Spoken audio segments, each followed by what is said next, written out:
Government പ്ലീഡർമാരുടെ നിയമനവുമായി ബന്ധപ്പെട്ട് 2 ദിവസങ്ങളിലായി മുഖ്യമന്ത്രി വി.ഡി. സതീശനെതിരെ കാടടച്ചുള്ള വിമർശനങ്ങൾ ഉയരുകയാണ്.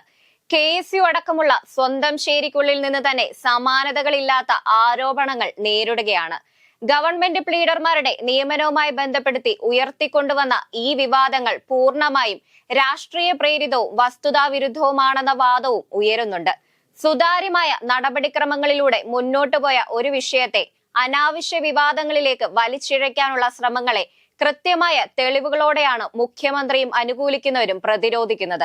അതിനാൽ തന്നെ മുഖ്യമന്ത്രിക്കപ്പുറം കോൺഗ്രസിനുള്ളിലെ എല്ലാ ഒറ്റുകാരും വെളിച്ചം കാണേണ്ടതുണ്ട്.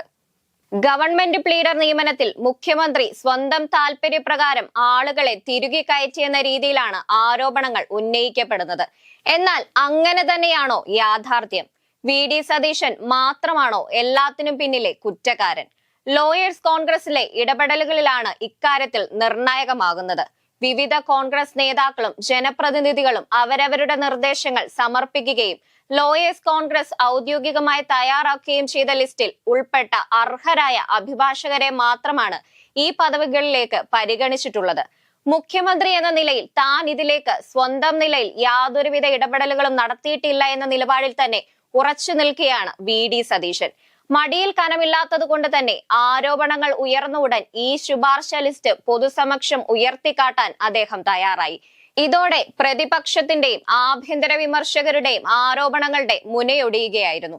വിമർശകരുടെ ഇരട്ടത്താപ്പും മുൻകാല ചരിത്രവുമാണ് ഇവിടെ ശ്രദ്ധേയമാകുന്നത്. പഠിക്കുന്ന കാലത്ത് SFI പശ്ചാത്തലം ഉണ്ടായിരുന്ന ചിലർ ലിസ്റ്റിൽ കയറിപ്പറ്റി എന്ന ആക്ഷേപം ഉന്നയിക്കുന്നവർ സ്വന്തം ഭൂതകാലത്തെയും മുൻകാല രാഷ്ട്രീയ സാഹചര്യങ്ങളെയും സൗകര്യപൂർവ്വം മറക്കുകയാണ്.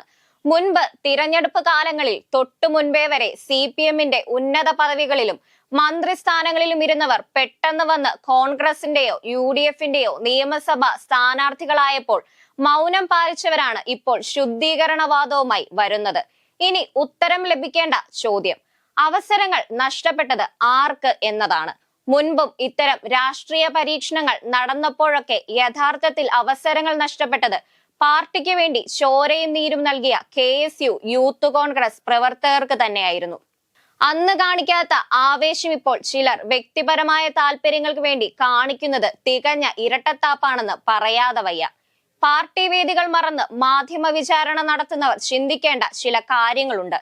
കോൺഗ്രസ് എന്നത് ജനാധിപത്യത്തിന്റെ ബഹുസ്വരതയും ആഭ്യന്തര സ്വാതന്ത്ര്യം അനുവദിക്കുന്ന ഒരു രാഷ്ട്രീയ പ്രസ്ഥാനമാണ്.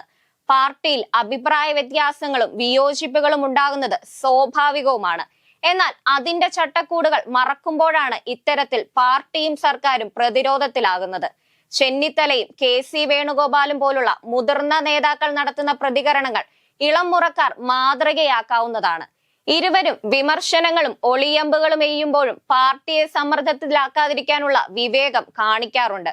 വിയോജിപ്പുകൾ രേഖപ്പെടുത്താൻ KPCC യോഗങ്ങളും പാർട്ടി വേദികളും നിലവിലിരിക്കെ KSU പ്രസിഡന്റും മറ്റു ചില നേതാക്കളും പരസ്യ പ്രതികരണങ്ങൾക്കായി സോഷ്യൽ മീഡിയയെയും ദൃശ്യമാധ്യമങ്ങളെയും ആശ്രയിക്കുന്നത് ശരിയായ നടപടിയല്ലെന്ന് തന്നെയാണ് ഇപ്പോഴും ഭൂരിഭാഗം കോൺഗ്രസ് നേതാക്കളും അഭിപ്രായപ്പെടുന്നത്.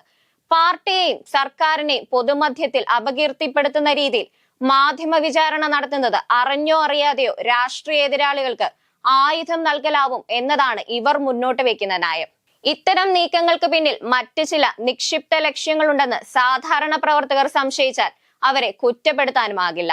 ജിൻഡോ ജോണും VR അനൂപും പോലുള്ളവർ ചോദ്യമുനയിലാകുന്നത് ഈ സന്ദർഭത്തിലാണ്.